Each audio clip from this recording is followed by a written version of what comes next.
वाला का आंसर बता, deliberate, consider, unplanned, careless, aimless.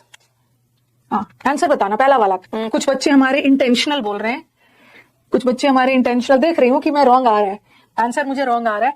देखो एक स्लाइड में मैंने क्वेश्चन लिया, अच्छे से आपको समझा दूं। ये जो डेलिबरेट वर्ड है ना, इस डेलिबरेट का दो मतलब होता है। ओके, आपने तो डेलिबरेट का मतलब है, डेलिबरेट का मतलब आपने याद किया है, कोई भी चीज डेलिबरेटली मतलब जानबूझकर। ओके, कोई भी चीज आप जानबूझकर कर रहे हो, किसी के साथ प्लानिंग से कर रहे हो। एक मिनट बताती हूँ।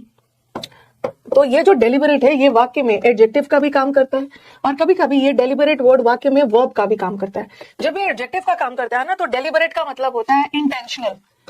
ठीक है, इंटेंशनल का मतलब है कोई भी चीज आप प्लानिंग के साथ कर रहे हो, इंटेंशनल, प्लानिंग के साथ कर रहे हो, इंटेंशनल कोई भी कर रहे हो, कोई काम प्लान करके कर रहे हो, आपका इंटेंशन ही है प्लान करके उसको नुकसान पहुंचेगा, इसको बोलते हैं एडवर्टेंट।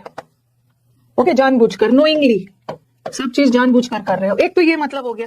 तो आप ऑप्शन ढूंढोगे तो अनप्लान्ड दिख रहा है, बट डेलिबरेट का मतलब तो प्लान्ड होता है, ये तो इसका एंटोनिम हो गया, ये तो होगा नहीं। और डेलिबरेटली का मतलब केयरलेस नहीं होता है, डेलिबरेटली का मतलब एकदम जानबूझकर आप कोई काम कर रहे हो। ओके, जानबूझकर कर रहे हो, ये भी एंटोनिम ही हो गया।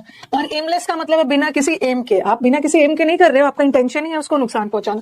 तो आपको लगेगा अरे ये भी नहीं होगा, तो फिर आंसर कौन सा होगा? आंसर हमारा ए। क्यों? क्योंकि ये जो डेलिबरेट है इसका तीन मतलब जाता है। ठीक है, इस डेलिबरेट का एक मतलब तो ये हो गया, ठीक है, और एक डेलिबरेट वर्ब होता है, deliberate as a verb. Okay, deliberate को एज अ वर्ब, हाँ, का मतलब होता है कोई भी चीज को डेलिबरेट करना, मतलब कंसिडर करना, बहुत सोच विचार करना। ओके, किसी के बारे में, मतलब किसी चीज को आप डेलिबरेट कर रहे हो, मतलब सोच विचार करके डिस्कस कर रहे हो। ओके, कंसिडर करना या किसी चीज को डिस्कस करना, ये सेंस में भी आता है। क्योंकि कई बार आपने ये वर्ड देखा होगा, deliberation.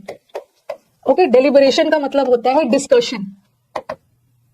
Okay, after thoughtful deliberations, after thoughtful deliberations मतलब सोच समझ के डिस्कशन करने के बाद। तो इस डेलिबरेट का दो मतलब होता है। ठीक है, वो वाला ऑप्शन तो है नहीं, अगर ये होता ना तो ये भी हो सकता है, बट इन्होंने दोनों को नहीं डाला है, क्योंकि दोनों तो हो सकता है। Answer is this, answer is this, तो ये ध्यान रखना है। और एक चीज और, एक डेलिबरेट का मतलब केयरफुल भी हो सकता है। कभी कभी आपके एग्जाम्स में डेलिबरेट एज एन एडजेक्टिव दिया हुआ है। एक डेलिबरेट का मतलब तो होता है इंटेंशनल, जानबूझकर, और एक डेलिबरेट एज अ वर्ब होता है कंसीडर करना, किसी चीज को बहुत ज्यादा सोच विचार करके काम करना। और कई बार आपको डेलिबरेट का मतलब केयरफुल भी जाएगा। ठीक है, केयरफुल मतलब किसी चीज के बारे में आप केयरफुली सोच विचार कर रहे हैं।